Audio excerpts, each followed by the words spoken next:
¿Cuánto necesitamos entrenar realmente si queremos ganar masa muscular? La ciencia ha demostrado que más volumen se traduce en mejores resultados. Estoy de acuerdo con ello, ¿vale? Pese a lo que a mucha gente pueda pensar, Ahora pero viene el puñal. por lo menos de cara a mis clientes más avanzados, hablo de gente que lleva ya muchos años entrenando, con un dominio técnico muy bueno, con un grado de esfuerzo muy alto, llega un punto incluso en el que siguen viendo mejoras constantes con volúmenes, entre comillas, tan bajos como de totales a la semana por grupo muscular. Ostras, estamos hablando de bastante por debajo de las recomendaciones. Uh-huh. En este contexto, ¿qué rol tienen las repeticiones? ¿Cómo lo utilizas en tu método? A diario me mandan mensajes de, oye, ¿qué opinas de este que dice que no tiene ningún sentido pasar de las 6, 8 repeticiones? Creo que es un poco sin sentido, igual que aquellos culturistas de la vieja escuela que solamente entrenaban a 12, 15, 20 repeticiones y nunca tocaban pesos más altos, ¿no? Lo que hay que evaluar es...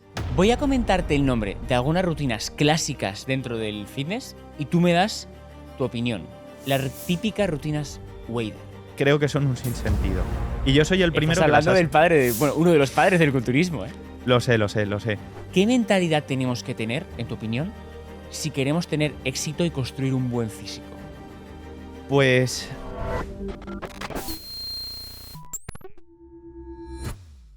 Bienvenidos a un nuevo podcast de Fit Generation. Mi nombre es Aitor Zabaleta Corta y soy el host. La ciencia ha hablado. Sabemos que entrenar más es mejor si queremos ganar masa muscular. Pero el invitado de hoy trae argumentos que nos pueden hacer pensar que tal vez esto no sea tan así. Con él hablaremos de este tema y otros en los que podemos cuestionar lo que dice la ciencia.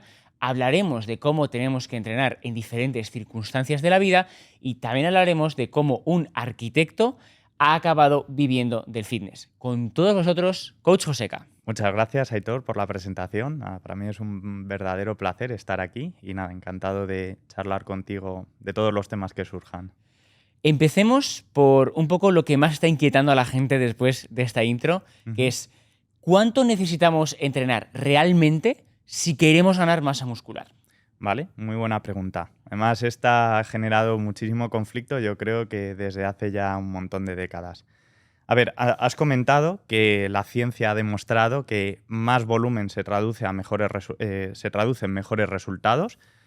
Estoy de acuerdo con ello, ¿vale? Pese a lo que a mucha gente pueda pensar, Ahora pero viene el puñal. Pero hay que matizarlo. Hay que matizarlo porque ese trabajo, al menos desde mi experiencia, debe cumplir dos condiciones. Por un lado, que sea un trabajo de calidad desde el punto de vista técnico, desde el punto de vista también del esfuerzo, y luego que ese trabajo no sobrepase la capacidad de recuperación del individuo.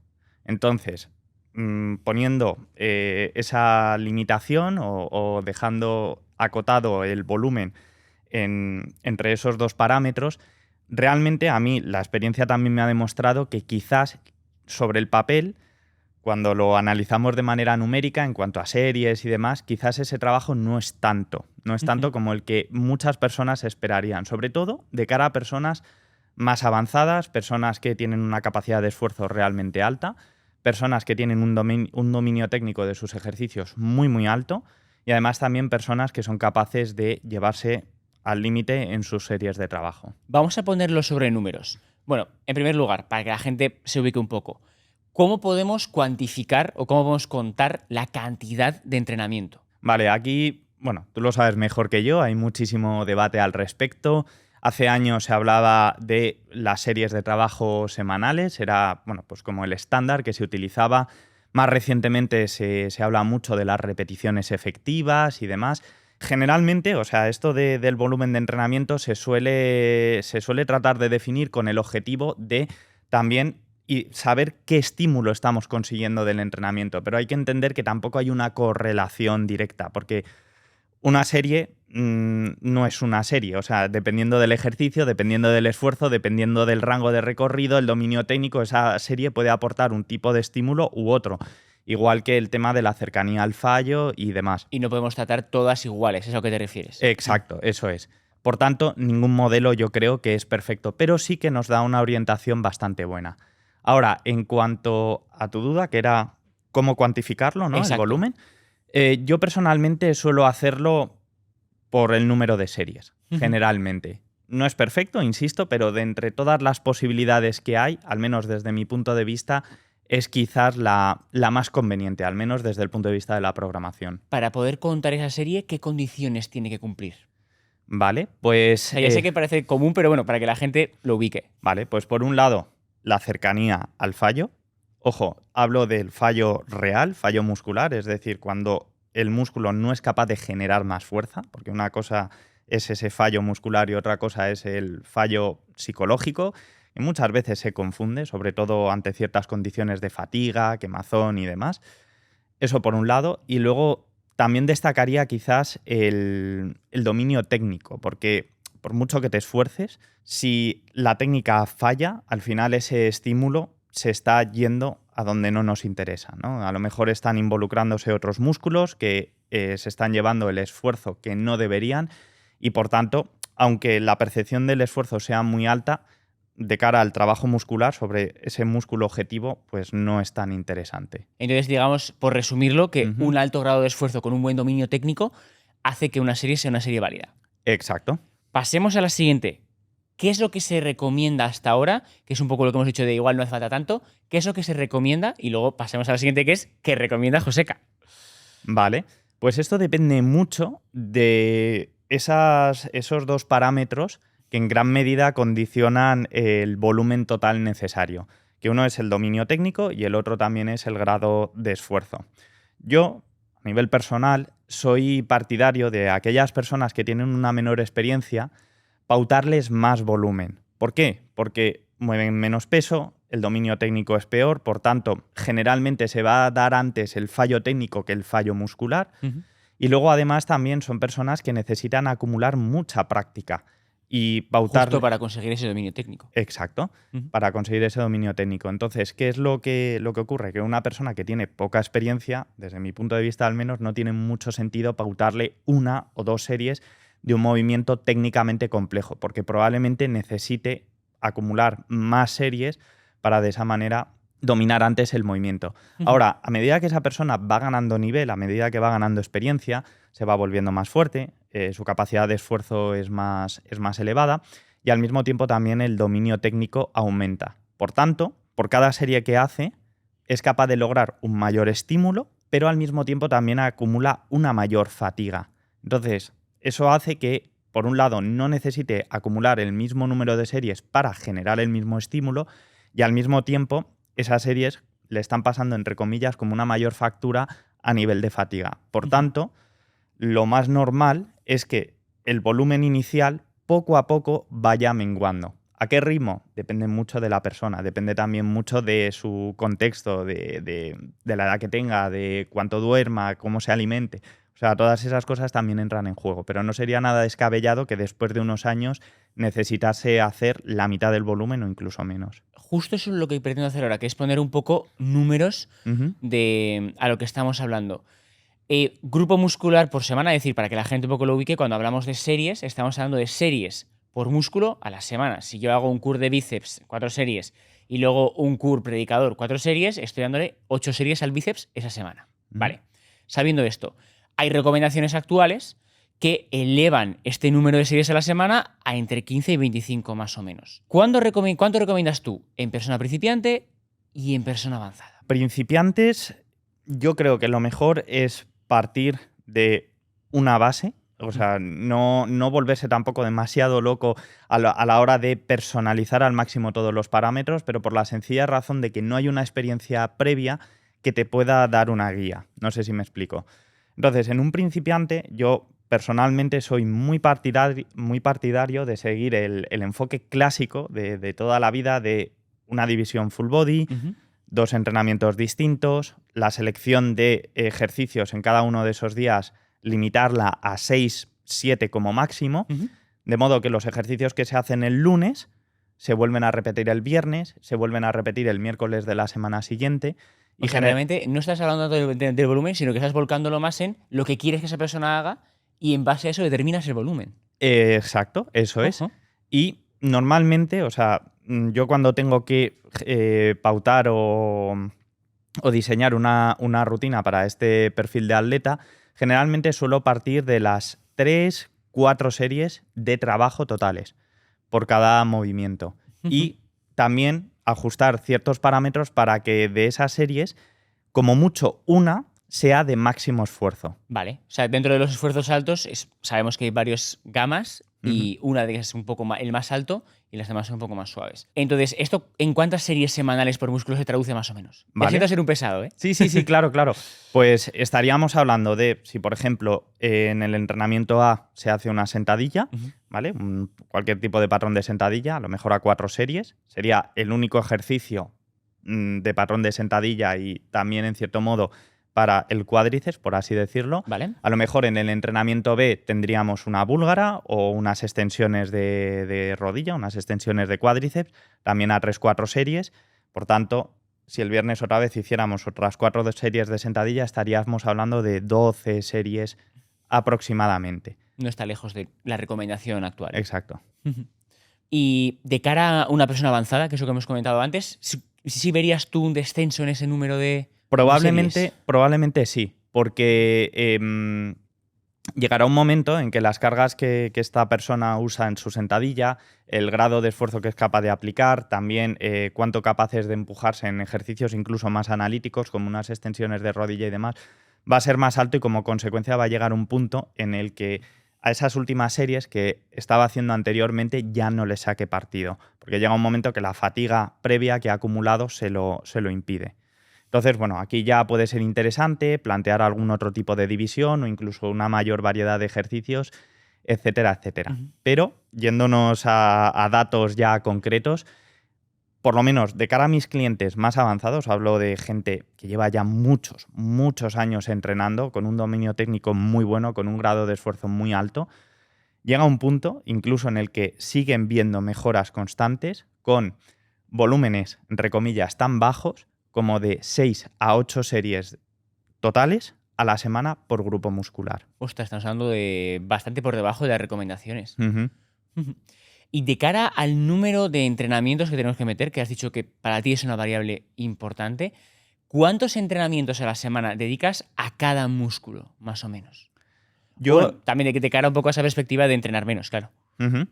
Pues yo soy muy partidario de mantener, en la medida de lo posible, una frecuencia más alta, siempre que el individuo lo permita, porque sí que es verdad que hay ciertas personas, sobre todo suele ser a partir de cierta edad, o quizás personas que tienen un trasfondo deportivo y hay ciertas articulaciones en donde han acumulado lesiones, molestias y demás. Entonces, en el caso de esas personas, a lo mejor una frecuencia algo menor, es decir, el distanciar más los entrenamientos en los que se trabaja cada grupo muscular, puede tener sentido, pero no tanto desde el punto de vista de la recuperación muscular, sino más bien articular, ¿no? Para dar un descanso al hombro, al codo, la rodilla o lo que sea.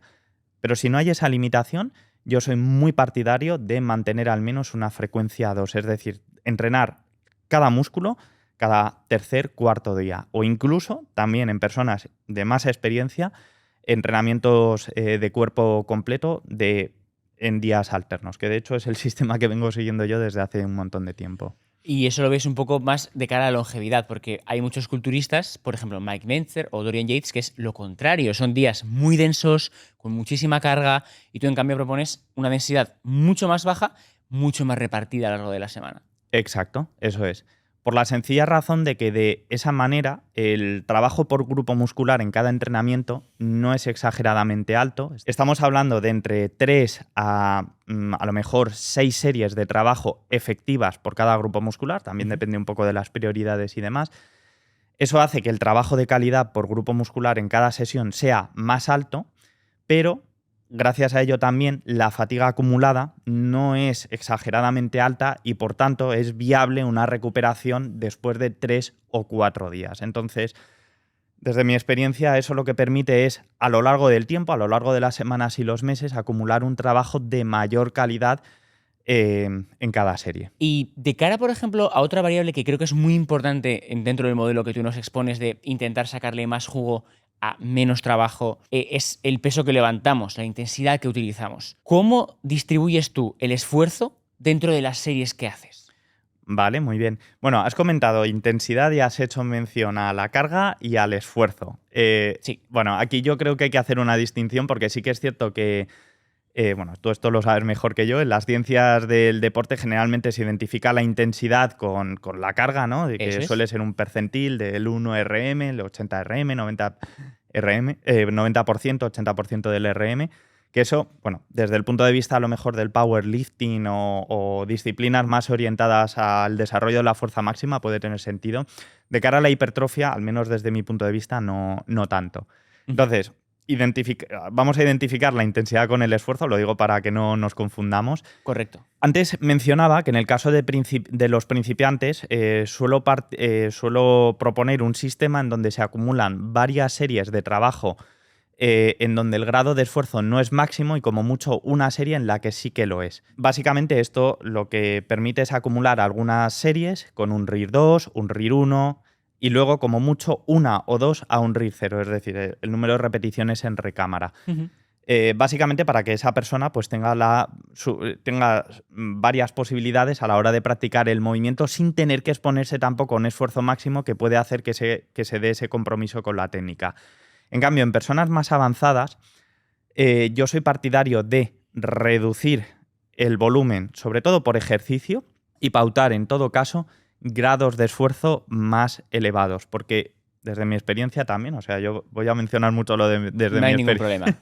desde mi experiencia, al final, en personas más avanzadas que mueven pesos muy altos, en ejercicios muy demandantes, pesos muertos rumanos, sentadilla, hack y demás, la diferencia en cuanto a la fatiga acumulada en un RIR 0 o un RIR 1 no es tan alta. O sea, la factura que tienen que pagar luego en forma de fatiga, digamos que no es tan alta. Entonces yo soy partidario de tratar de exprimir al máximo cada serie, pero al mismo tiempo reducir el número de series totales. Porque sé que no va a haber ese compromiso con la técnica, sé que aunque acumulen un bajo volumen por ejercicio, estoy hablando a lo mejor de 2 series, una serie en algunos casos, sé que a nivel técnico no va a haber ningún tipo de compromiso. Y además eso permite incluir una mayor variedad de ejercicios por cada grupo muscular que creo que especialmente en personas de más nivel tiene sentido. En un principiante, a lo mejor un patrón de sentadilla es más que suficiente. En una persona más avanzada, quizás tiene sentido incorporar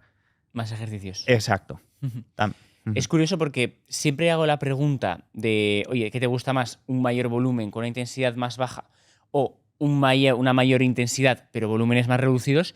Y casualmente casi todo el mundo se inclina siempre hacia tu lado de la balanza. Entonces me llama la atención porque es verdad que yo creo que los entrenadores más experimentados tendéis más a evaluar, a apreciar ese esfuerzo por serie, ¿no?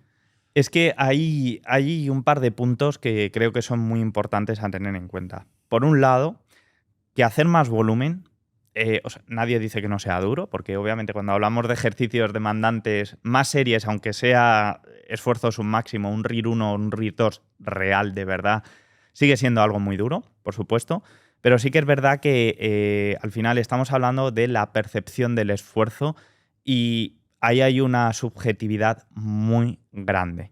Y a menudo, sobre todo en personas que no son extremadamente experimentadas, incluso en los que son muy experimentados, la cabeza a veces juega una mala pasada. Y te crees entrenar intenso y... Y cualquiera que lleve tiempo entrenando a mucha gente, como es tu caso, como es el mío, sabe que cuando un cliente te dice, no, me he esforzado muchísimo, y luego ves el vídeo, ves que sus comentarios no se corresponden con la realidad.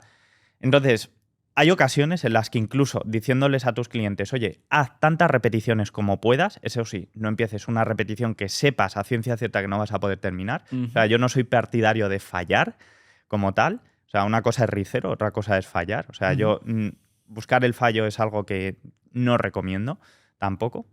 Pero sí que el hecho de pautarle a un cliente una serie de esfuerzo máximo le va a ayudar a aproximarse lo suficientemente al fallo, porque es que a lo mejor de manera inconsciente se está dejando ya 1 o 2 repeticiones en recámara. Y luego aparte también ocurre otra cosa, y es el hecho de que el dominio técnico también va muy asociado al carácter de esfuerzo, porque no es lo mismo mantener una buena técnica, por ejemplo, con tu 8 RM de sentadilla en la primera y segunda repetición, que en la séptima y octava. Claro. Y el exponerte a esos grados de esfuerzo muy altos, lo que te permite es al mismo tiempo consolidar la técnica justamente en las repeticiones que más importan, que son esas tan próximas al fallo. Pero antes de continuar con el podcast, desde Fit Generation presentamos el grado universitario en Ciencias de la Actividad Física y el Deporte especializado en fitness y alto rendimiento. Este grado universitario dura solo 3 años y no tiene nota de corte. Es 100% online, incluso los exámenes, y te da la opción de generar ingresos a partir del primer año. Tienes toda la información en el dossier que está en la descripción y en el link que encontrarás en el primer comentario fijado. Y ahora sí, continuamos con el podcast. Es que es curioso porque lo que has dicho antes, así que estás muy de acuerdo con aproximarte al fallo, pero luego has dicho que el fallo en sí mismo tampoco te gusta. ¿A qué se debe esta diferencia? Por un lado, se corre mucho riesgo, o sea, desde mi punto de vista, y luego porque psicológicamente también, o sea, esto, bueno, es ya un poco más, o sea, no es tan técnico, pero sí que es cierto que no es lo mismo haber terminado una serie en donde has acabado la repetición que haber tratado de terminarla y no completarla. O sea, la sensación se te queda como un mal sabor de boca. Exacto, eso, sí. Exacto. Eso por un lado, ¿vale? Pero bueno, eso ya depende más bien de la mentalidad de cada uno. Pero luego también desde el punto de vista del estímulo no creo que aporte algo el hecho de, por ejemplo, en un press de banca bajar y empezar a subir y quedarte a medias y que la barra se te vuelva al pecho. O sea, no creo que desde el punto de vista del estímulo te aporte algo. Y luego también está el tema del riesgo, en ciertos ejercicios sobre todo. Entonces, sí que a veces es inevitable y de hecho hay que experimentarlo para saber dónde está esa línea roja que de cara al futuro no debe sobrepasar. Y te ayudará, de hecho, a ubicar un poco las repeticiones en recámara. Exacto. Y bueno, yo es prácticamente el único uso que le veo, pero más allá de eso, o sea, yo creo que si pautas una serie de esfuerzo máximo, sí, a RIR 0, pero asegurándote de que has sido capaz de completarla. Si tienes dudas de si vas a poder sacarla o no, bueno, si es un ejercicio en donde no corres ningún riesgo, vale, inténtalo, pero si es un ejercicio como un peso muerto rumano, una sentadilla o incluso un press con mancuernas o lo que sea, ahí no merece la pena correr el riesgo. Estamos empezando a ubicar un poco tu filosofía de entrenamiento con intensidades un poco más altas, volúmenes un poquito más bajos. Hemos dado la importancia de la frecuencia y me queda claro que la fatiga, por ejemplo, sí que te gusta tenerla muy bajo control y es algo angular en tu filosofía. En este contexto, ¿qué rol tienen las repeticiones? ¿Cómo lo utilizas en tu método? Vale, te refieres al rango de repeticiones. Rango de ¿verdad? repeticiones, sí. Vale, este es un tema muy controvertido a día de hoy porque, al menos en redes sociales, yo la verdad que no estoy tan puesto, pero sí que a diario me mandan mensajes de oye, ¿qué opinas de este que dice que no tiene ningún sentido pasar de las 6, 8 repeticiones? Y bueno, creo que es un poco sin sentido. Igual que aquellos culturistas de la vieja escuela que solamente entrenaban a 12, 15, 20 repeticiones y nunca tocaban pesos más altos, ¿no? A ver, depende mucho del ejercicio. Y cualquiera que lleve tiempo entrenando sabe que hay ejercicios que se prestan más a trabajar en rangos más bajos y ejercicios que en cambio se prestan más a trabajar en rangos más altos. Lo que hay que evaluar es en qué rango de repeticiones vas a ser tú capaz de sacarle el máximo partido a ese ejercicio en cuestión que estás haciendo. Porque, por ejemplo, si vas a hacer una elevación unilateral en polea, una elevación lateral unilateral para leptoides lateral, a lo mejor trabajar a 5 repeticiones no tiene mucho sentido. ¿Por qué? Porque te va a exigir levantar un peso tan alto que las propias demandas de estabilización van a hacer que termines fallando antes de que la cabeza lateral del deltoides, que es el objetivo, realmente se haya aproximado lo bastante al fallo. A lo mejor has parado porque era imposible mantener la posición o porque simplemente la sensación de esfuerzo a nivel global era tan alta, pero por el simple hecho de quedarte en el sitio, que eso es lo que te ha hecho terminar la serie. Igual que hay otros ejercicios, como puede ser, no sé, una sentadilla hack, por ejemplo, en donde trabajar a 20 repeticiones, pues a lo mejor te hace detener la serie 5 repeticiones antes de que tus cuádriceps realmente hayan llegado al fallo.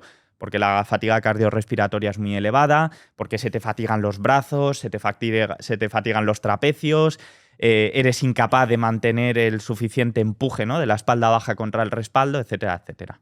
Entonces, ya para cerrar el círculo, en ejercicios compuestos multiarticulares más técnicos, a lo mejor un rango de repeticiones entre las 5 y 8 suele ser lo más adecuado. En ejercicios más analíticos, de aislamiento, pues a lo mejor podríamos irnos de las 8 a las 12. A medida que aumenta el nivel de una persona, sí que soy partidario de puntualmente introducir alguna serie un poquito más pesada, alguna serie un poquito más ligera, pero digamos que ese rango de entre las 5 a 12 repeticiones suele ser la norma. Y de cara también porque de hecho acabas de vincularlo mucho con la fatiga. Uh-huh. Y hablando de fatiga, otro variable súper importante es el descanso. Cuando hablamos del descanso, ¿cómo lo gestionas tú, por ejemplo, entre series, para optimizar al máximo posible ese descanso sin que llegue a ese punto de ya estoy frío otra vez? Yo soy partidario de descansar tanto como sea necesario entre series. Ahora bien, esto también requiere de autoconocimiento porque una cosa es sentirte recuperado y otra cosa distinta es que entre series te dé tiempo pues, a charlar con tus compañeros de gimnasio, hacer scroll, responder WhatsApps y demás. Entonces, como norma, descansar tanto como sea necesario, pero no más de lo necesario. Esto depende también mucho del nivel de la persona, las cargas que mueve y de la fatiga que genera en cada serie. Un principiante a lo mejor después de una serie de sentadilla, aunque sea un RIR 1, a lo mejor en 2 minutos, 3 minutos está recuperado, pero una persona muy avanzada puede necesitar más de 5 minutos fácilmente. Entonces yo creo que una de las pautas o recomendaciones que les doy a mis clientes es en el momento en que sientas que tu cabeza es capaz de desconcentrarse del entrenamiento tras haber terminado la serie anterior, ya es momento de ponerte debajo de la barra e ir a por la siguiente serie. Claro. Vale, o sea, la desconcentración es un poco la señal. Más o menos, sí, porque si te da tiempo ya a ponerte a pensar en el trabajo, en que tienes que llamar a este, al otro, si quieres revisar lo último que has subido a redes para ver quién te ha dado me gusta y demás, si tu cabeza ya es capaz de irse, ¿sabes?, de desubicarse del gimnasio, es porque físicamente estás listo. Y en cambio, al hablar del descanso entre días, por ejemplo, Uh-huh. que tú sí que con la frecuencia le has dado mucha importancia, ¿cómo lo gestionas? ¿Te refieres a cómo? Entre días del mismo músculo, claro. Ajá. Porque imagínate, pues si hoy trabajo cuádriceps, ¿cuándo vuelves a trabajar cuádriceps otra vez? Pues al final, si se sigue, por ejemplo, una división de cuerpo completo, pues 48 horas después. Si se sigue una división en donde se divide el trabajo del cuerpo a partir de 2 sesiones, como una torso-pierna, un empuje-tirón o lo que sea, pues a lo mejor si has entrenado el lunes cuádriceps, pues a lo mejor el jueves, como pronto. También cuando entrenas todo el cuerpo, el volumen que haces para el cuádriceps en este caso sería algo menor, ¿vale? Por tanto, te podrías permitir entrenarlo con algo más de frecuencia, apenas 2 días después. Si sigues una división, por ejemplo, como una torso-pierna, ahí ya sí que puedes concentrar más trabajo para el cuádriceps en cada entrenamiento, pero como contrapartida esperarías un poquito más antes de volver a trabajarlo de nuevo. Y, por ejemplo, cuando estamos hablando de esfuerzos altos, es inevitable que haya cierto descanso entre repeticiones. Todo el mundo sabe que estás en una jaca, estás llegando al fallo. Pues, ¿tú estás a favor de hacer esa pequeña respiración, esperando 2-3 segundos, saco una más o paro aquí? Muy buena pregunta. Soy partidario de mantener ese descanso entre repeticiones súper estandarizado. De hecho, es una de las cosas en las que más foco pongo cuando corrijo ejercicios a mis clientes. Porque puedes engañarte a ti mismo. Es como hacer trampas al solitario. Sí, estás sacando más repeticiones, moviendo más peso, pero antes una serie que completabas en 1 minuto, ahora tardas 2. Por la sencilla razón de que mientras tienes la cadera y rodillas extendidas, pues los músculos... Descansando. Exacto. Entonces, no creo tampoco que haya que hacer las repeticiones como un pistón, salvo que se busque aligerar mucho la carga. Esto en caso de lesiones o lo que sea puede ser interesante, ¿vale? Para de esa manera limitar la carga externa que estás moviendo. Pero si no es el caso, o sea, en condiciones normales, bloquear rodillas, que te dé tiempo a coger 1 o 2 bocanadas de aire como mucho, es decir, no más de 2 segundos, 3 segundos de reloj con las rodillas bloqueadas y a por la siguiente repetición. Y si llega un momento a lo largo de la serie en donde manteniendo esa cadencia no puedes sacar una repetición más, es porque la serie ha terminado. Muy interesante. ¿Qué es para Joseca un buen ejercicio? Pues es un buen ejercicio, o sea que el primero que puedes hacer con seguridad. Nos ponemos filosóficos, ¿eh? Sí. Que puedes hacer con seguridad, porque incluso el ejercicio más biomecánicamente perfecto, si no puedes hacerlo con seguridad, no sirve de nada, porque no te vas a poder aproximarlo bastante al fallo. Incluso si te acercas demasiado al fallo y no calibras bien, si fallas te puedes hacer daño. O sea, la seguridad te refieres a seguridad a nivel de salud. Exacto, sí, eso es. Y luego también que por tu contexto no te cause problemas, porque si arrastras una lesión en el hombro, por muy biomecánicamente perfecto que sea ese ejercicio, si cada vez que lo haces te agrava esa lesión, no nos vale. No es tu ejercicio. ¿Vale? Entonces, esto de la seguridad es muy básico, pero hay que tenerlo en cuenta. Luego, ¿qué lo hace interesante? Por un lado, que el músculo objetivo sea el factor limitante, eso es clave. Es decir, que no te obliguen a parar otros músculos distintos a aquel sobre el que quieres incidir. Vale. Luego, que sea un ejercicio que, en la medida de lo posible, te permita trabajar ese músculo objetivo con un rango completo de recorrido, un rango activo. Es decir, donde, o sea, no busques el máximo rango de movimiento articular, sino muscular, que es distinto, ¿no? Que esté bajo carga, vamos. Exacto, eso es. Es decir, que tanto al final de la excéntrica como la concéntrica, el músculo esté recibiendo la máxima tensión posible, eso es. Claro. ¿Qué más? Luego, que tenga capacidad de progresión. Está guay porque estamos viendo como por escalones, en plan la seguridad, Sí. luego que te vaya bien a ti, que esté involucrado, que... ¿Cuál ha sido la siguiente? Que puedas darle mucha carga, que puedas estirarlo mucho. Y ahora estamos está haciendo interesante. La capacidad de progresión. Capacidad de progresión. La capacidad de progresión, porque hay en ejercicios que a mí, por ejemplo, las flexiones lastradas me encantan. Me parece que es un ejercicio increíble para el pectoral, pero tienen un hándicap, que es que cuando te haces muy fuerte es un verdadero fastidio el ponerte el lastre, ¿no? Claro, eso en un press con barra no te pasa. Vale, hemos hablado de la capacidad de sobrecarga. También, en gran medida, y esto sé que puede ser un poco contradictorio, pero yo soy más partidario de los pesos libres frente a las máquinas, salvo que la máquina se adecúe muy bien al individuo, pero por la sencilla razón de que tú cuando mueves un peso libre, la carga, por narices, tiene que estar perfectamente alineada con tus segmentos corporales, porque si se desalinea, se cae. Para que nos entendamos, tú en un press de banca, si la barra la llevas por delante de tus hombros, la barra se te va hacia los pies. Sí. Pero ¿qué pasa cuando haces un press en máquina Smith? Tú puedes estar empujando en diagonal, que como la barra solamente se mueve en un plano, arriba o abajo, pues la barra va a mover hacia arriba. Mientras haya cierto empuje que vaya en vertical, la barra se va a mover. Sí. Pero ¿qué es lo que ocurre? Que a nivel articular puede provocarte problemas, porque estás generando unas fuerzas de torsión, unas fuerzas de cizalla que luego a la larga pueden generar lesiones, ¿no?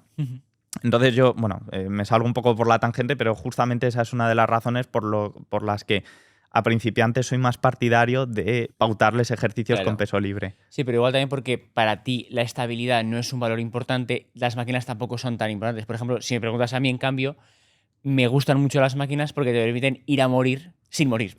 No. Y en eso coincido plenamente contigo. Y de hecho, a personas ya con mucha experiencia, aunque haya ciertos ejercicios con peso libre que les encanten, se los retiro justamente por esto. Claro. Por lo que acabas de comentar.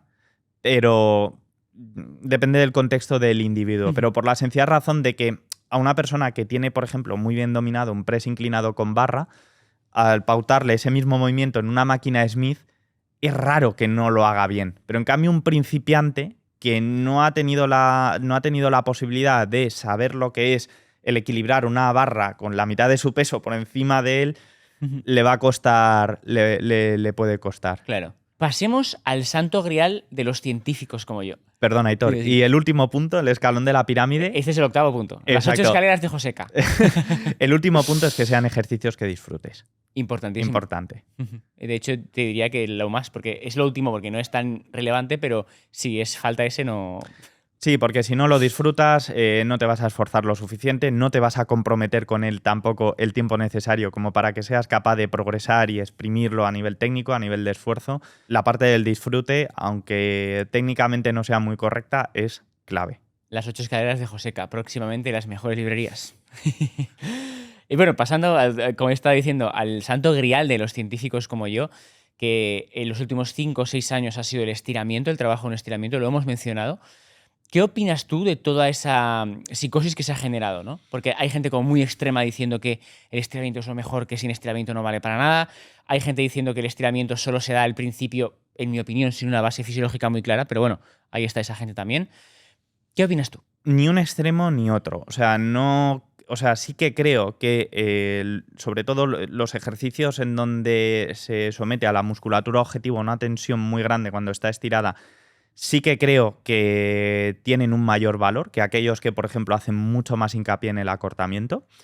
Eso sí que creo en ello firmemente, pero bueno, de ahí a decir que cualquier ejercicio en donde no se produzca un estiramiento extremo con una tensión tremenda no sirve de nada o es ya de hecho es peor, tampoco creo que tenga sentido. Incluso pues hacer ejercicios únicamente a base de parciales al final de la excéntrica y demás. Bueno, uno de mis grandes referentes desde que empecé a entrenar ha sido Dante Trudel, que es el creador del sistema DC, y él ya en su día hablaba sobre el tema y de hecho él entre comillas, inventó o le dio una vuelta a ciertos movimientos justamente para incidir mucho en esa tensión en estiramiento. También, bueno, en parte de su programa incluía isométricas en estiramiento y demás. Ujú.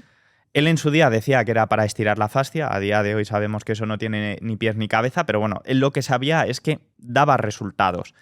Y luego, pues no, pues la ciencia parece que ha demostrado que sí que puede tener algo de sentido. Incluso también Meadows incluía también Sí, ejercicios. Meadows tenía, antes de que salieran los papers, de hecho. Exacto. Es curioso que al final, lo que a mí me gusta es, cuando existe ese confrontamiento siempre entre ciencia y experiencia, se olvidan de que los científicos, a la hora de plantear hipótesis, se basan en observaciones. Y las mejores observaciones las hace gente que sabe mucho del tema porque ya ha entrenado mucho. Entonces, es un confrontamiento que no tiene demasiado... Totalmente. No va a ningún lado. Totalmente. O sea, no creo que sea la panacea y que toda la programación tenga que girar en torno a someter a la musculatura a la máxima tensión en estiramiento, pero sí que creo que hay que priorizar ese tipo de ejercicios. Pero de hecho, tampoco, o sea, hay que hacer algo muy distinto a lo que se ha venido haciendo desde siempre, porque todos sabemos que una hack, espero que todos entendamos, a la larga va a hacer que tus piernas crezcan más que unas extensiones de rodilla. Estamos todos de acuerdo. ¿Vale? Vale, lo digo por si acaso. Igual que, por ejemplo, una máquina contractora respecto, por ejemplo, a un movimiento multiarticular, un press para pecho. Estos ejercicios, si nosotros analizamos el perfil de resistencia, ¿dónde están generando la máxima tensión? ¿Dónde se produce el mayor brazo de momento? Justamente cuando la musculatura está muy estirada. Está muy estirada. Un tema que no hemos tocado, pero que es céntrico para muchos preparadores, es las técnicas avanzadas. Para que la gente las ubique un poco, super series, drop sets, rest pause, hay un montón de ellas.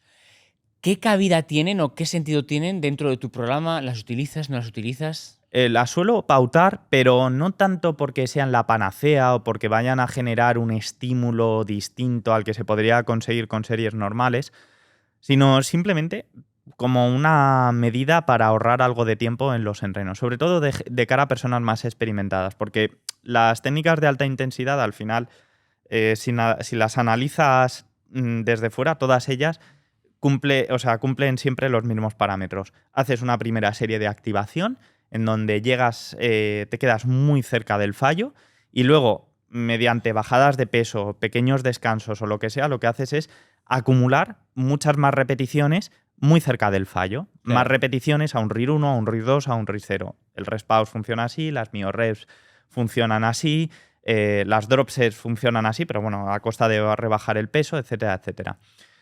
Eso mismo, al final, esas repeticiones de más que acumular, las podrías acumular con series convencionales también. Pero, claro, en una fracción del tiempo.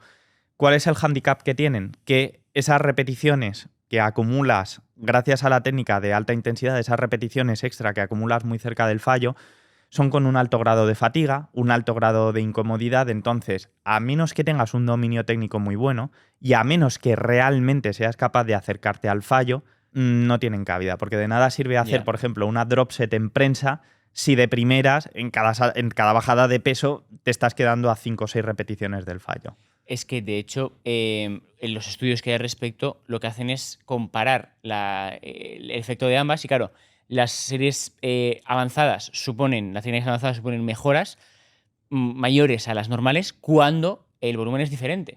Si tú haces las series juntas en una drop set o separadas, el efecto es el mismo. únicamente teniendo que pagar como moneda esa fatiga de la que tú has hablado. Entonces, realmente, a nivel de volumen son muy parecidas y se pueden utilizar para ahorrar tiempo. O sea, me parece una estrategia muy, muy inteligente. Ujú. Voy a comentarte el nombre de algunas rutinas clásicas dentro del fitness y tú me das tu opinión. Bueno, ya hemos mencionado algunas por encima, pero así me las ubicas más.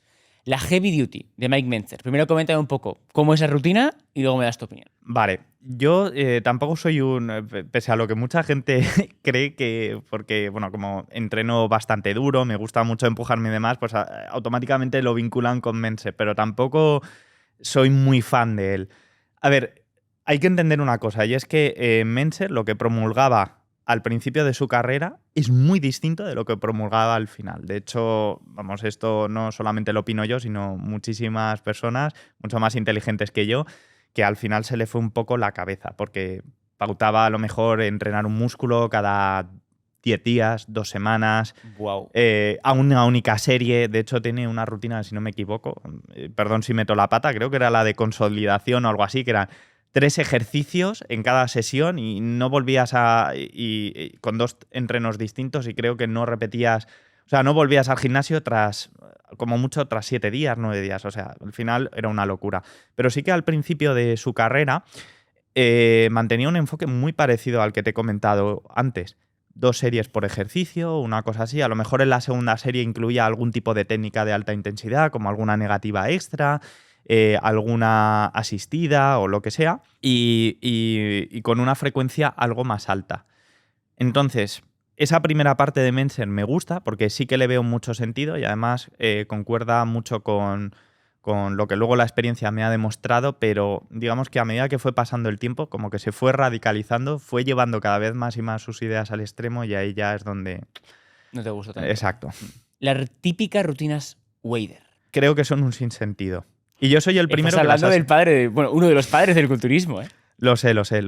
Pero creo que son un sinsentido. Y esto me lo ha demostrado la experiencia. Tú lo sabes mejor que yo. Creo que la ciencia a día de hoy también en gran medida ha mostrado que quizás no sea la forma más conveniente. Y es que al final hay que entender una cosa, y es que a medida que vas acumulando series en un ejercicio y en un grupo muscular, la fatiga te impide, o sea, hace que el nivel de efectividad cada vez se reduzca más y más y más y más y más.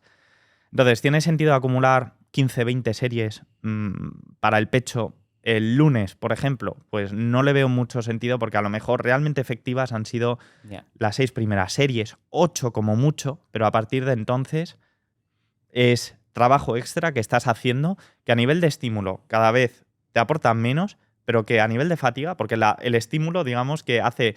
es una curva que aumenta de manera muy, muy agresiva al comienzo y que luego se va aplanando. Claro. Pero en cambio la fatiga sí que aumenta de manera lineal. Sí, eso no lo farás.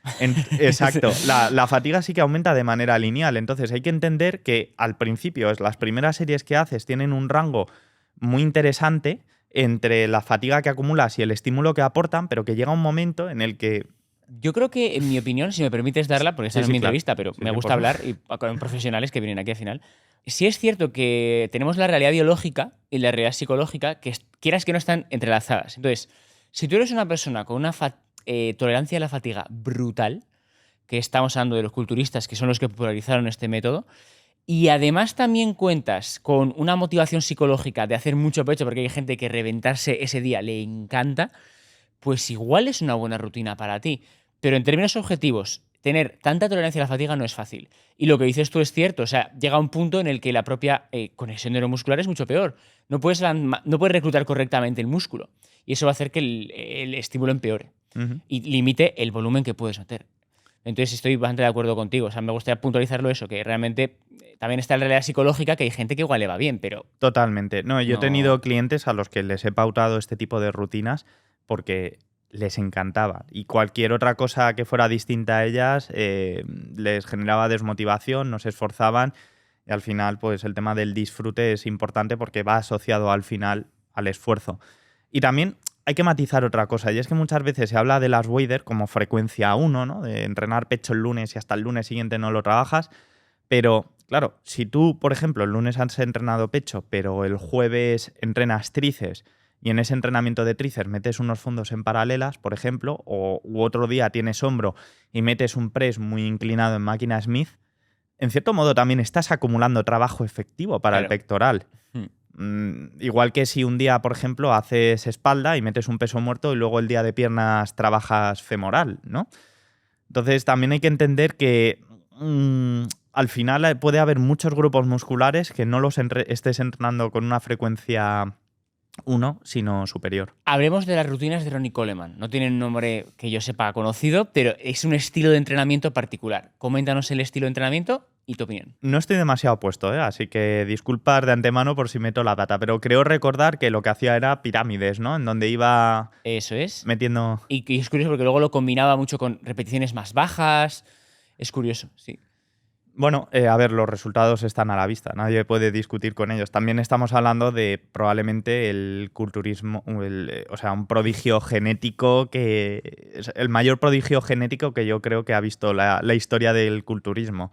Incluso cuando era natural, o sea, era bestial el nivel de desarrollo que tenía. Entonces, eso es lo primero que hay que tener en cuenta. Luego, a ver, cumplía al final una cosa muy importante, que es que entrenaba muy duro. O sea, eso hay que reconocérselo. El grado de esfuerzo que aplicaba era muy alto. Luego, además, mantenía una progresión en las cargas a lo largo del tiempo. Es decir, mantenía cierta sobrecarga progresiva, aunque no la llevase al detalle, pero él sí que se esforzaba por mover cada vez más y más y más peso, independientemente del ejercicio, rango de repeticiones. Trabajaba, si no me equivoco, también con una frecuencia 2, porque hacía empuje, sí, tirón, pierna. Lo que yo he visto sí, al menos. En general, o sea, yo creo que el 80% del trabajo que hacía, o sea, tenía todo el sentido del mundo. Ahora, si el sistema de pirámide o no es más conveniente, pues bueno, es debatible. A lo mejor, de cara a esa persona que obviamente tenía ayudas ergogénicas, sometía a su sistema esquelético neuromuscular a unas demandas altísimas, a lo mejor tenía sentido el acumular esa fatiga previa con cargas más ligeras y repeticiones más altas para no verse obligado a tener que mover pesos tan altos en las... primeras. Exacto. Puede ser. Al final, si manteniendo esos parámetros que él utilizaba en sus entrenamientos, él iba progresando a lo largo del tiempo, vamos, yo creo que ahí es donde estaba la verdadera clave. Esa te va a gustar, la rutina torso-pierna. Bueno, eso es una división más que una rutina, porque luego... Sí, pero casi todo el mundo que hacemos torso-pierna tendemos a divisiones muy parecidas, a entrenamientos parecidos. Vale. Bueno, a ver, es una manera de repartirlo, el trabajo. Luego, obviamente, tú puedes meter más volumen, menos volumen o lo que sea. Pero bueno, en general, como división, como manera de estructurar el trabajo de cada grupo muscular a lo largo del tiempo, la veo muy sensata. Y me gusta muchísimo. Torso-pierna. Me gusta también otra variante que es la de torso-extremidades, que básicamente es pecho, espalda, hombro y otro día brazos y pierna. Claro. Esa también me gusta mucho. Y de cara a las mujeres, la empuje-tirón. Empuje-tirón, pero por la sencilla razón de que... Es empuje con cuádriceps, tirón con glúteo isquio, ¿no? Exacto, sí. Cadena anterior, cadena posterior, llámalo como quieras. Pero bueno, de esa manera se entrena el tren inferior en cada sesión y se incide mucho, por ejemplo, en los glúteos. De cara a las mujeres me gusta un montón porque te permite mantener una frecuencia altísima para los glúteos. Un día a partir de patrones de sentadilla, sentadillas unilaterales, prensa, y otro día más bien a partir de patrones como de bisagra de cadera o incluso de empuje de cadera, como un hip thrust o lo que sea. Y vamos con el último tipo de rutina, las full body. Me gustan también mucho, muchísimo, y una de las grandes ventajas que le veo a las full body es el hecho de que te obliga a escoger muy bien los ejercicios que haces para cada grupo muscular. Una wader sería el extremo opuesto. Ahí es un saco en donde tiras ejercicios y ejercicios y ejercicios y como tienes 7 días para recuperarte y como no hay una limitación tampoco en cuanto a fatiga... Y tampoco mucha fatiga, eso es. Exacto, pues tú puedes echar ahí lo que quieras que no va a pasar nada. Pero en cambio una full body, por un lado tienes que tener en cuenta que 48 horas después o 72 horas después como mucho vas a volver a trabajar ese músculo.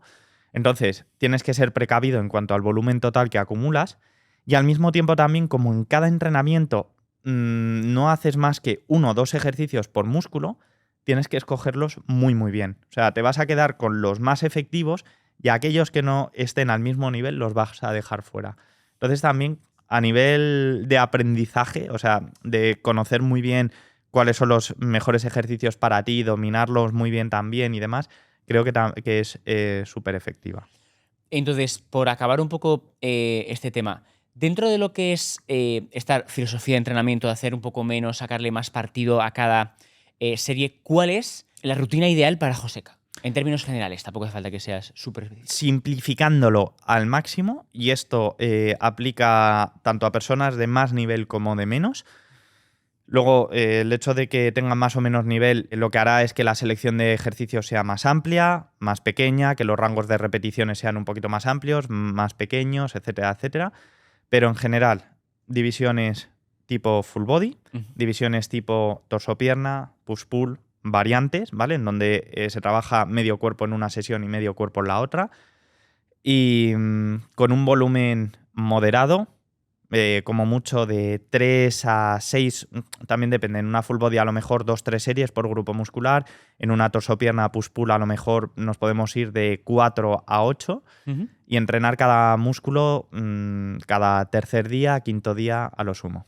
Bien visto. Ahora me gustaría comentar un tipo de rutina que he sacado, porque me gustaría explicar un poco lo que es, antes de nada, y es el power building, que más que una rutina es un movimiento, y consiste en hacer rutinas para ganar mucha masa muscular, pero incluyendo en ello básicos en los que la idea es mover kilos, que por lo que he visto de tu entrenamiento sí que también te mueves en esos parámetros bastante. ¿Qué opinas de ello?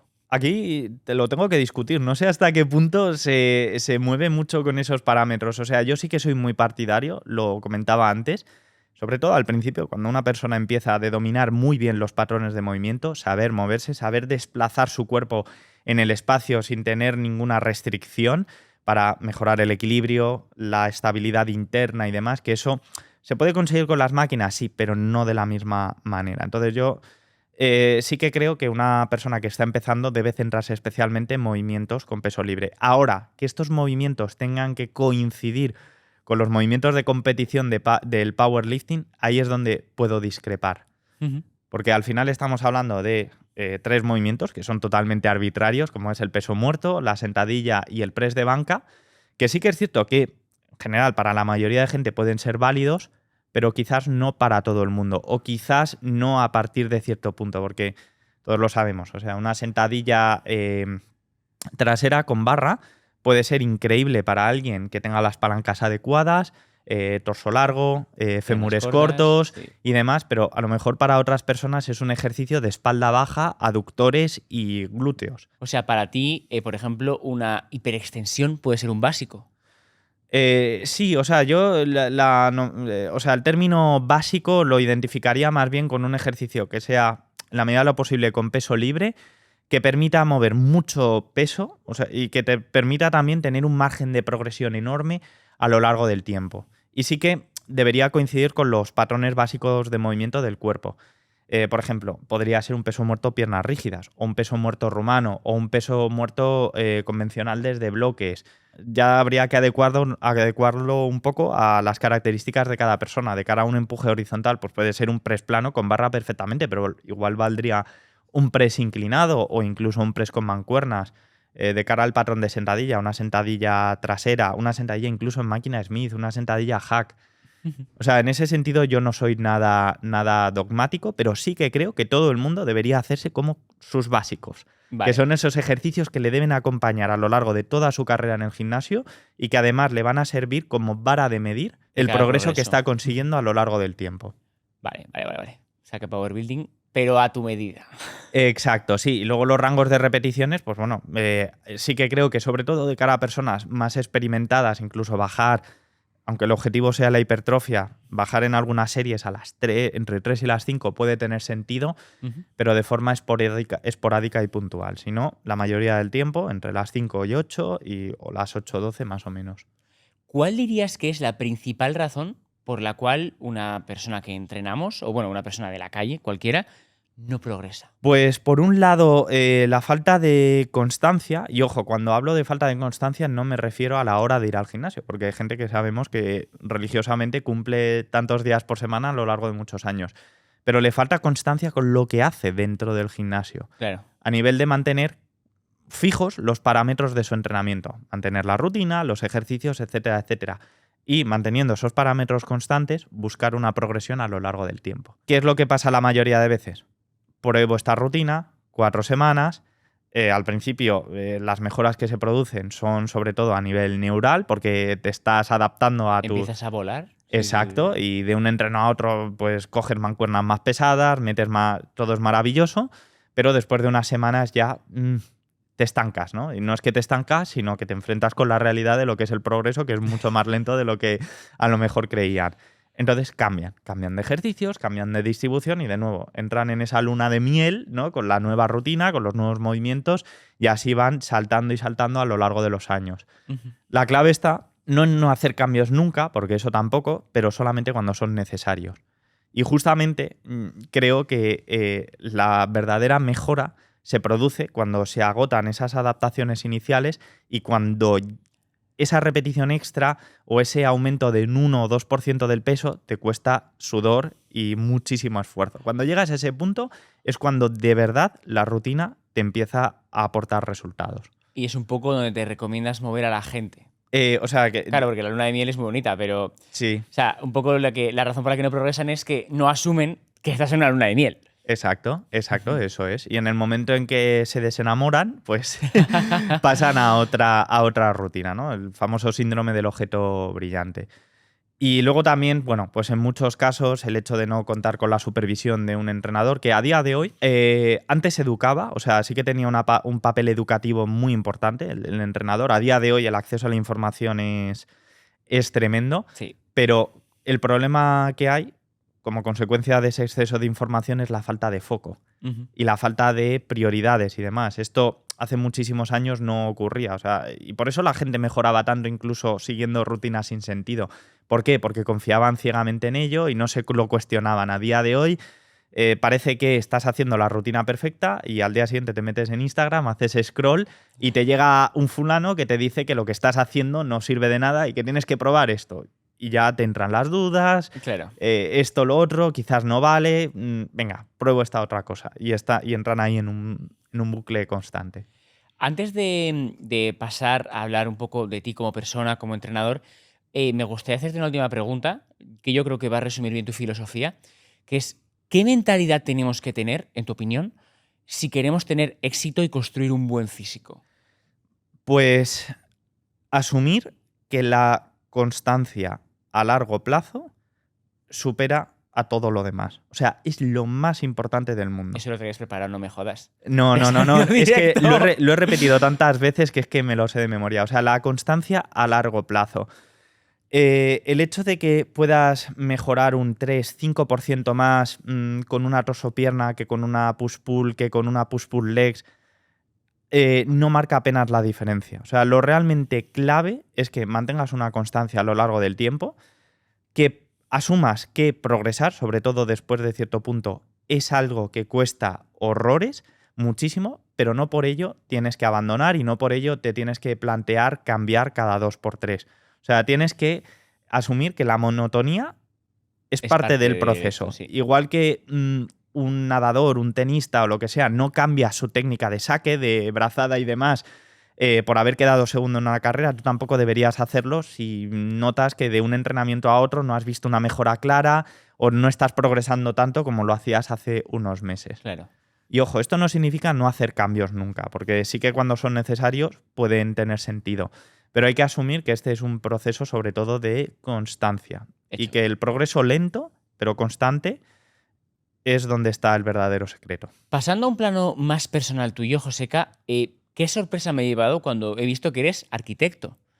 Cuéntame un poco cómo pasa una persona con la carrera de arquitectura de dedicarse a la arquitectura a vivir del entrenamiento personal online. Esto da para mucho. De todas maneras, tú vete preguntándome sobre la marcha y también si me quieres interrumpir en algún momento para hacer algún comentario, hazlo. Tenemos tiempo. Vale, perfecto.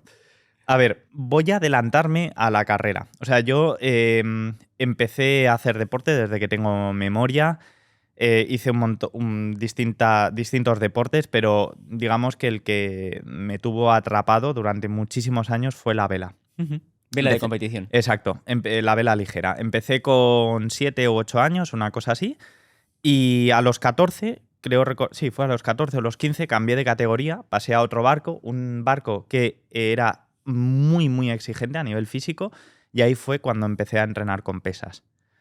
Al principio, bueno, pues el entrenamiento estaba muy enfocado a la vela, pero bueno, gracias a él conseguí ganar peso, músculo, fui campeón autonómico varios años consecutivos, formé parte del equipo nacional sub-18, o sea, me fue muy, muy bien. De hecho, bueno, pues competía a un nivel muy, muy alto y empecé la carrera de arquitectura. Mis padres, ambos, son arquitectos. De hecho, se conocieron durante la carrera. Ellos estudiaron en Madrid, aunque luego más adelante se fueron a vivir a la costa.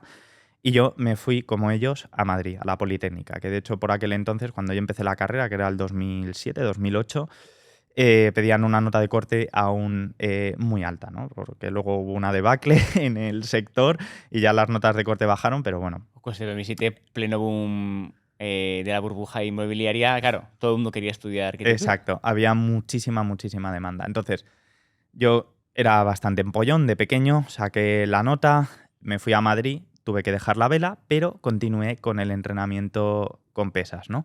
Y ahí fue cuando me volqué en absoluto a él. Obviamente, bueno, mi principal prioridad era la carrera, pero el entrenamiento de fuerza me atrapó, porque hasta entonces era un complemento, pero ahora ya pasó a ser el protagonista. ¿Qué ocurrió?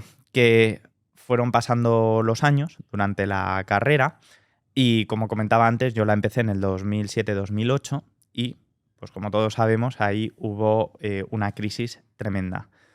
Mis padres, todo lo que han conseguido, se lo han currado ellos porque no tuvieron nunca el apoyo de nadie, ni de su familia, ni siquiera. O sea, ellos se fueron a la aventura de Madrid a la costa. De hecho, mi padre ni siquiera había terminado la carrera a trabajar. ¿Y fueron arquitectos? Sí, se fueron allí a trabajar y bueno, a base de muchísimo trabajo, muchísimo sacrificio, les fue luego muy, muy bien. Y en ese sentido yo no me puedo quejar porque tuve de ellos, vamos, más de lo que necesitaba. Pero sí que es cierto que, fruto de la crisis, perdieron, bueno, no puedo decir tampoco que perdieron todo lo que tenían, pero sí que lo pasaron realmente mal. Entonces, a mí me pilló durante la carrera, estudiando en Madrid, que claro, obviamente ellos eran los que me costeaban los estudios y demás, y llegó un momento en que mi madre me dijo, oye, mira, te podemos pagar el alquiler, la comida, digo, pero cualquier otro gasto que se salga de eso tiene que venir de ti. Yo por aquel entonces, o sea, todo lo que iba ahorrando, lo poquito que ahorraba trabajando en verano y demás, y también dando clases particulares, lo reinvertía en formarme sobre entrenamiento y demás. Y yo por aquel entonces, bueno, pues ya había empezado a ayudar a algunas personas de mi gimnasio y tal, porque yo soy muy obsesivo y cuando me da por algo, voy a muerte a por ello. Entonces, a partir de ese momento, empecé a monetizarlo. Estamos hablando del 2012, una cosa así, hace ya mucho. Te empujó un poco la necesidad, pero ya tenías esa gana de... Exacto. Y fue la necesidad lo que me movió. ¿Qué es lo que ocurre? Yo terminé la carrera en el 2015, una cosa así, que fue cuando presenté el fin de carrera, y yo estaba súper perdido. No sabía ni siquiera si me iba a ir al extranjero o no, a trabajar, pero bueno, mi padre me insistió, no, vente, tal. Claro, en aquel momento ellos tenían alguna cosa pequeña, pero nada que ver con lo que había sido años atrás. Entonces me fui allí y, bueno, pues me dieron un techo y demás, pero no tenía tampoco ningún tipo de ingreso y demás, salvo lo que me sacaba por las asesorías. Y trabajas de arquitecto para tus padres. Exacto. Trabajaba de arquitecto por la mañana y por las tardes, noches y durante todo el fin de semana como entrenador online. Fíjate, eso pasa de 40 horas semanales, ¿eh? Tengo aún el recuerdo que, claro, luego la gente ve la situación actual y le parece como muy motivante y demás, pero no hay que olvidarse de que yo estuve muchos años sacrificando mi sueño y luego renunciando por completo a mi vida social y demás por esto. Y vamos, es que no se me va a olvidar nunca el estar hasta las tantas de la mañana un domingo porque tenía que pasar las revisiones el fin de semana y es que no tenía otro momento para hacerlo. Yeah.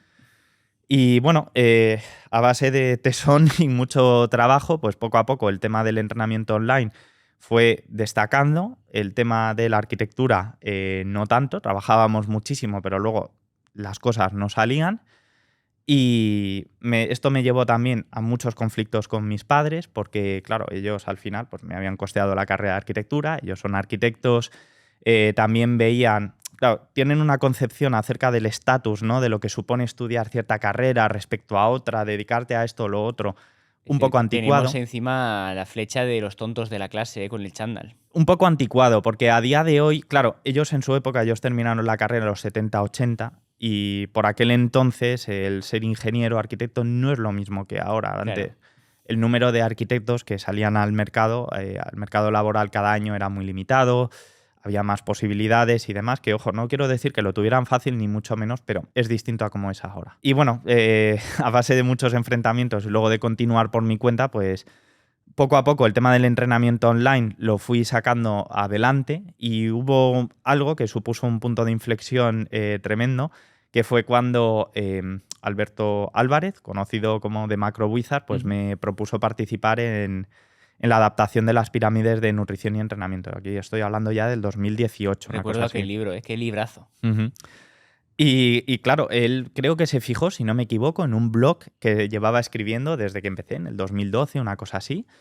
Y bueno, fue como el punto de inflexión y cuando ya pues empecé a ganar un nombre dentro del sector y demás, y ya ahí fue cuando realmente despegué. Ahí ya fue cuando empecé a crear nuevas vías de negocio. Yo estaba emprendiendo, por aquel entonces no sabía que eso era ser emprendedor. También saqué algún infoproducto, en aquel momento no sabía que era un infoproducto. Y bueno, la cuestión es que llegó un momento en el que lo que me estaba dando el entrenamiento online era muy superior a lo que podía conseguir como arquitecto. Y bueno, eso es básicamente todo. O sea, fue un poco fruto de las circunstancias y luego también pues el hacerme responsable de la situación, no quejarme, sino pues oye, en base a las cartas que tengo ahora, cuáles son las que más me conviene jugar y bueno, y luego muchísimo trabajo, por supuesto. Claro, pero no, está un poco a nuestro alcance también cambiar eso, porque obviamente mis padres también tuvieron esa charla conmigo y también tuve cierto enfrentamiento que no fue muy grande porque mis padres siempre me dijeron, allá tú con tus consecuencias, asume las consecuencias de tus actos, pero sí es cierto que cuando yo dije de estudiar CAFID, me dijeron, mira a tu alrededor, los entrenadores que tú conoces se están muriendo de hambre. Y era cierto que todos los entrenadores de mi entorno eran o personas que lo tenían como una afición, que tenían otro trabajo y entrenaban gente, o si no eran gente que de verdad vivía en condiciones que no, o sea, malas. No malas, porque eran pobres ni nada, pero lo justo. Entonces yo entiendo que para un padre pues tiene que ser desesperanzador que tu hijo te diga que quiere estudiar CAFID. Pero bueno, ahora aquí estamos tú y yo, dos personas que viven bien de esto. O sea, que tampoco... No, yo lo entiendo a día de hoy, o sea, me ha costado mucho, ¿eh? Y pese a que ahora estemos hablando de esto abiertamente, yo lo he pasado muy mal. Pero he tenido crisis internas muy, muy grandes por ese enfrentamiento con mis padres, especialmente con mi padre. Porque, bueno, al principio veía el tema del entrenamiento online como un hobby con el que me sacaba 4 perras, pero claro, llegó un momento en que incluso mis niveles de ingresos superaban con creces a lo que podía haber aspirado nunca mientras estaba estudiando la carrera. Pero bueno, él siempre lo veía como algo como de menor nivel, de menos estatus y demás, y en cierto modo a mí, a veces, pese a toda la gente a la que estaba ayudando, todo lo que estaba aportando, pese a también al reconocimiento que estaba obteniendo, también los ingresos económicos y demás, me hacía a veces hasta dudar de mí mismo, me hacía sentir mal de mí mismo, y ha sido algo que me ha costado mucho, pero mucho superar. Por eso te lo comentaba antes de la entrevista, o sea, esto que yo creo que nunca lo he contado, no era tanto porque quisiera ocultarlo ni nada, sino porque aún seguía como arrastrando ese estigma, ¿no? Desde hacía un montón. A día de hoy ya sí que tengo plena seguridad. Es cierto que a veces, como todos, tenemos nuestras dudas y demás y nuestros miedos. Yo creo que eso es inevitable, nunca uno se los quita. Pero bueno, sí que, sobre todo en los últimos años, ya sí que he visto en mis padres un cambio de mentalidad distinto. Sobre todo porque yo... Incluso a día de hoy, de vez en cuando también me paso por el estudio, voy a alguna visita de obra y demás. O sea, no lo he dejado al 100%, pero sí que es verdad que son mucho más tolerantes con ello, se interesan mucho más por lo que estoy haciendo, pero porque a día de hoy, más que como un entrenador online, que de hecho lo podemos encadenar con el siguiente tema que querías tocar, creo, me ven ya como una especie de empresario online, por todas las vías de negocio que tengo y por todo lo que he ido desarrollando, en lo que en origen era, pues eso, un entrenador online. Antes de pasar a hablar de tus otros negocios, sí que me gustaría centrarme un poco en tu servicio de asesoramiento. Comentas que tienes más de 3.000 vidas cambiadas desde 2014, que son mucha gente, ¿vale? Cuéntame un poco cómo lo has hecho para llegar a tanta gente. ¿Qué truco pueden aprender las personas que nos están viendo que se quieren dedicar a esto de ti? Vale, a ver, hay que matizarlo, ¿eh? Porque no son 3.000 personas a las que he llevado en las asesorías online. En las asesorías online probablemente más de 1.000 a día de hoy son seguro, porque bueno, estamos hablando de... Yo oficialmente, como por así decirlo, mi marca profesional dentro del mundo del entrenamiento online la lancé en el 14, pero yo ya venía unos años antes dedicándome a ello. Pero mejor que Hacienda no lo sepa. Sí, sí. Pero bueno, a lo que iba con esto es a que esa cifra de 3.000 personas incluye también pues, todos los alumnos que tengo o he tenido a través de mis formaciones, clientes de infoproductos, en definitiva, gente a la que a través de mis productos, formaciones o servicios les he ayudado. Entonces, volviendo a tu pregunta, yo creo que al principio, y esto, vamos, a día de hoy yo también ayudo a otros entrenadores con el tema de sus negocios y demás. Y uno de los mayores errores que veo, sobre todo al comienzo, es que asocian el entrenamiento online con redes sociales, ganar seguidores y demás, que, ojo, es súper importante, ¿vale? Tampoco quiero que se me malinterprete, pero sí que creo que al principio hay que apalancarse mucho en tu propia red de contactos.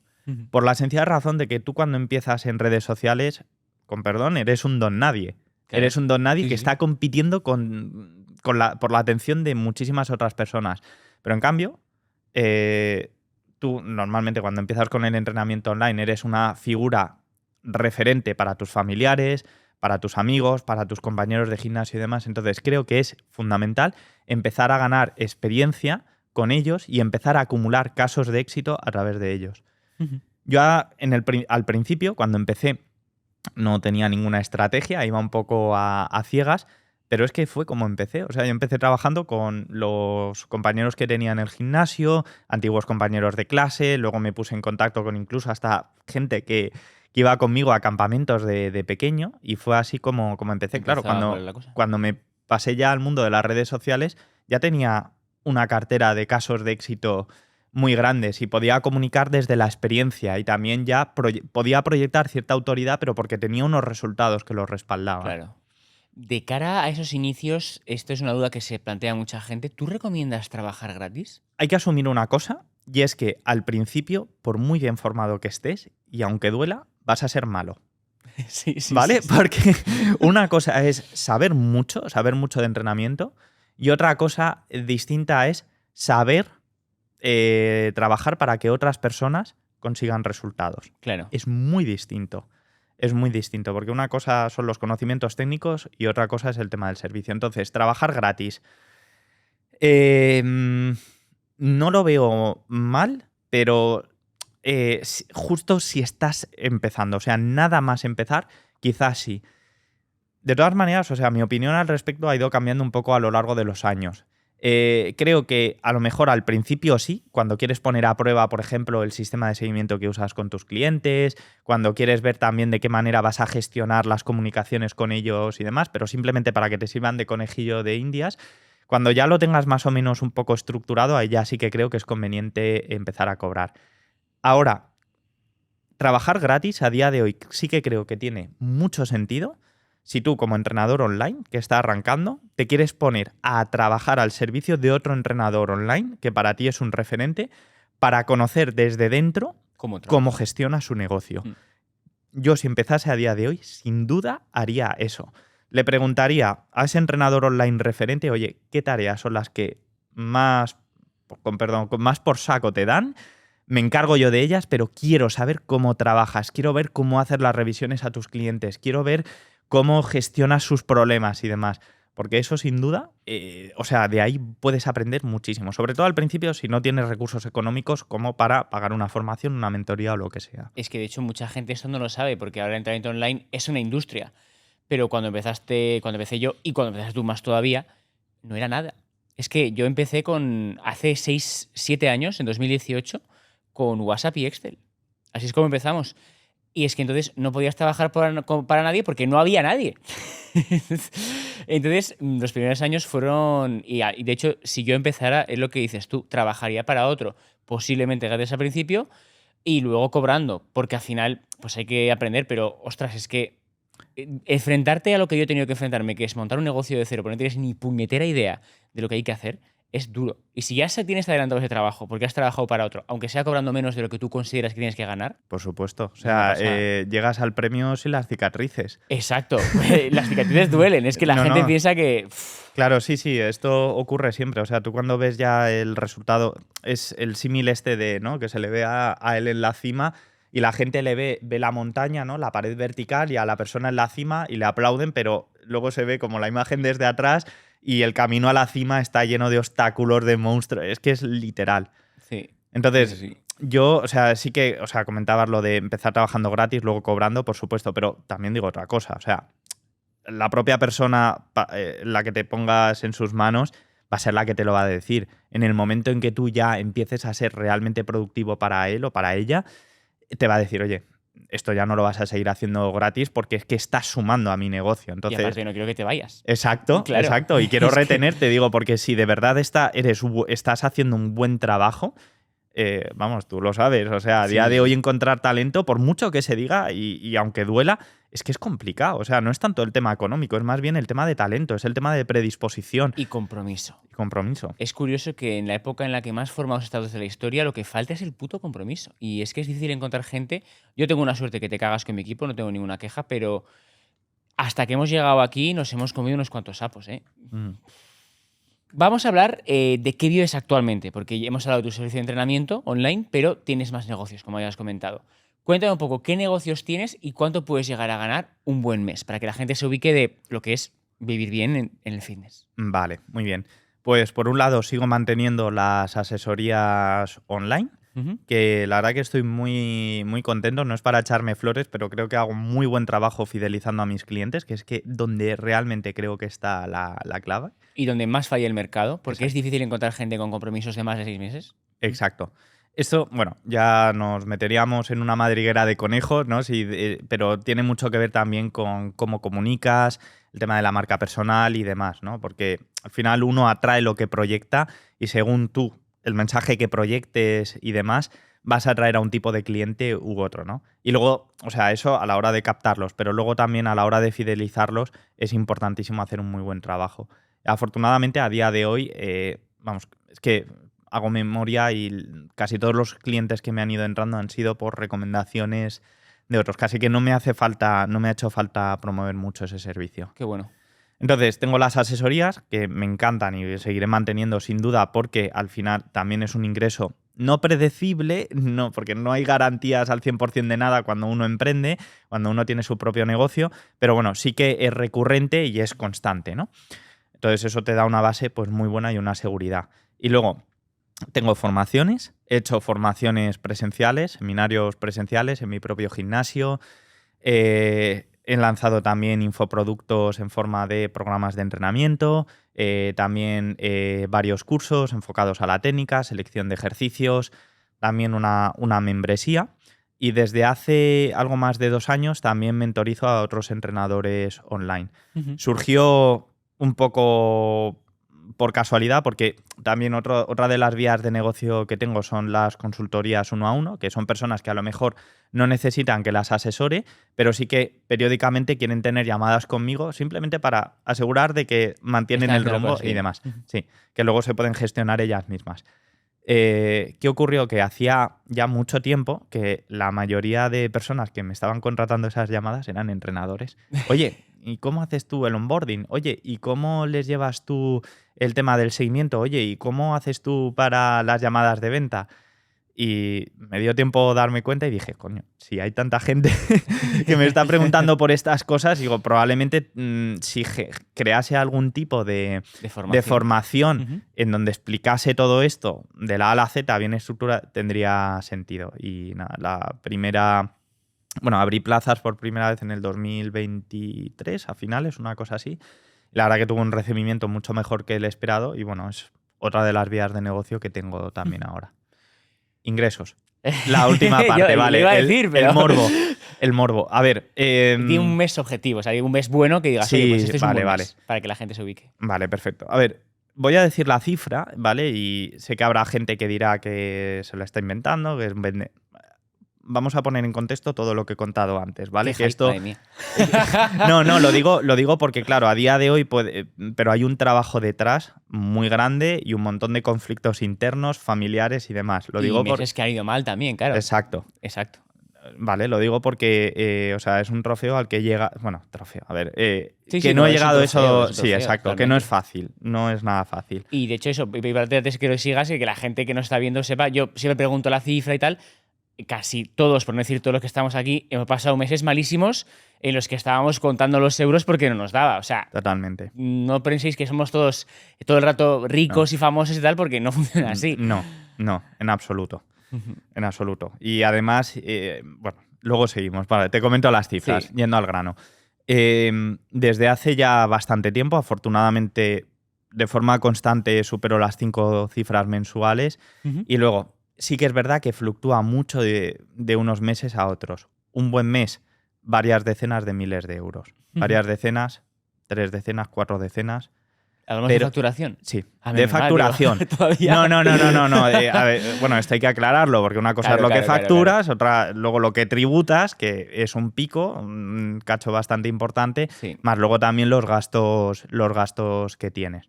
Pero bueno, más o menos puede rondar esa cifra. Perfecto, con eso nos vale para tirar.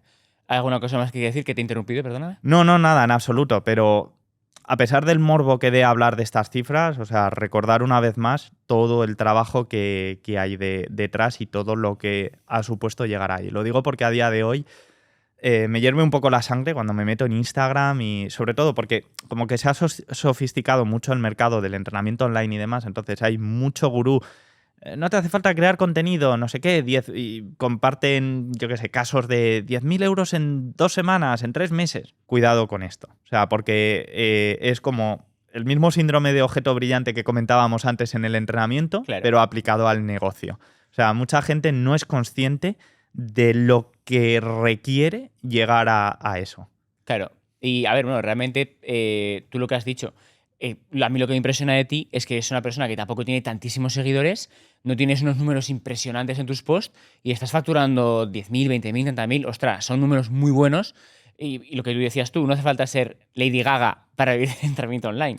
Sí, totalmente. Bueno, y porque al final hay que saber que las redes sociales son una herramienta, o sea, no son un fin en sí mismas. O sea, para un influencer, sí, por supuesto, es un fin. Es un fin porque al final su carrera va ligada al seguimiento que tiene en redes y demás. Como entrenador online, el seguimiento es importante, pero en tanto en cuanto esté sirviendo a tu negocio, porque de nada sirve estar muy preocupado por grabar reels virales si al final el público que te termina siguiendo no encaja en absoluto con el perfil de cliente que tienes. O sea, yo prefiero un seguidor de calidad a 10 que no tengan calidad. Claro, que tengas 1.000, pero que los 1.000 estén dispuestos a dejarse 10.000 euros en ti. Exacto. También es cierto que tengo una newsletter diaria, entonces también nutro mucho a mi audiencia a través de ella, porque escribo, bueno, pues es un correo todas las mañanas compartiendo reflexiones, consejos y demás, que de hecho, bueno, pues os animo a que os apuntéis si queréis podemos dejar el enlace en el primer comentario, nos lo pasas sin problema. Vale, genial.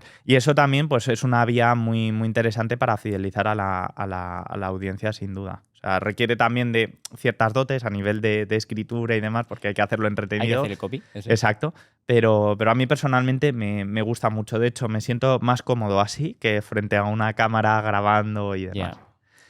Y un último punto. Me has comentado lo de las vías de negocio. Se me ha olvidado comentar una, pero bueno, esta también, sobre todo de cara a los que nos están escuchando, les puede resultar interesante. Justo hace apenas unos meses lanzamos Pablo, mi compañero y yo, una aplicación para crear dietas. Crear dietas y además de una manera súper sencilla, pero totalmente personalizadas. Porque habíamos identificado ese dolor en el mercado, sobre todo de cara a nutricionistas y demás, que tenían que hacer la cuenta de la vieja cada vez que tenían que pautar la dieta a un cliente, cada vez que les pedía cambios. Y hemos creado una aplicación web que básicamente pues, tú le defines los parámetros, macros, calorías, los macros, las calorías, número de comidas, todas las pautas que quieras y te genera un menú ajustado al milímetro. Lanzamos la versión beta, pues eso, hace apenas unos meses y tuvo un muy buen recibimiento y ahora pues nos hemos asociado con 2 informáticos más para sacar adelante la versión final. Se llama T-Cuadro. Perfecto. Entonces esperemos que para cuando eso se publique ya esté en marcha y que os esté yendo muy bien. 100%. Joseca, ha sido una pasada. Muchísimas gracias tanto por compartir tu filosofía de entrenamiento como para mostrarnos tu camino de cabras, que es el casi el de todos como empresario. Y nada, antes de acabar, me gusta hacer siempre una pregunta que es, mucha gente que nos sigue en Fit Generation es gente que quiere vivir del entrenamiento o se lo está planteando. ¿Qué consejo le darías a esa persona pensando que esa persona serías tú? Yo la recomendación que les daría es, sobre todo a nivel de mentalidad, que mantengan ellos la misma conducta en lo relativo al entrenamiento, al negocio, perdón, a su negocio, la misma conducta que quieren que sus clientes tengan respecto al tema del entrenamiento. Es decir, si ellos quieren que sus clientes sean comprometidos, que no se distraigan con cada novedad que se encuentran en redes, que mantengan la disciplina, etcétera, etcétera, que esas mismas ideas, esos mismos valores, se los apliquen luego a ellos mismos en sus negocios. Es decir, que no se distraigan con el último cantamañanas que les promete el oro y el moro con algo totalmente distinto a lo que están haciendo. Que no tienen la toalla a la primera de cambio en cuanto las cosas no salgan según lo esperado. Que asuman que conseguir ciertos resultados lleva mucho más tiempo y mucho más esfuerzo de lo que suele contarse. Y más allá de eso, pues que no se vean a ellos mismos como entrenadores, sino que se vean como emprendedores o empresarios que tienen un negocio de entrenamiento. Porque cambiar ese enfoque es lo que de verdad marca la diferencia. Si quieres crecer, tienes que pensar como un empresario. Es una cosa que me dolió aceptar, pero que es una realidad. Totalmente.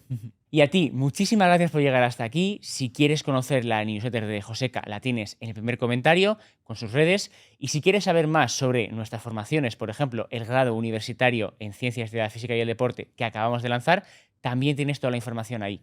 Muchísimas gracias y hasta futuros podcasts.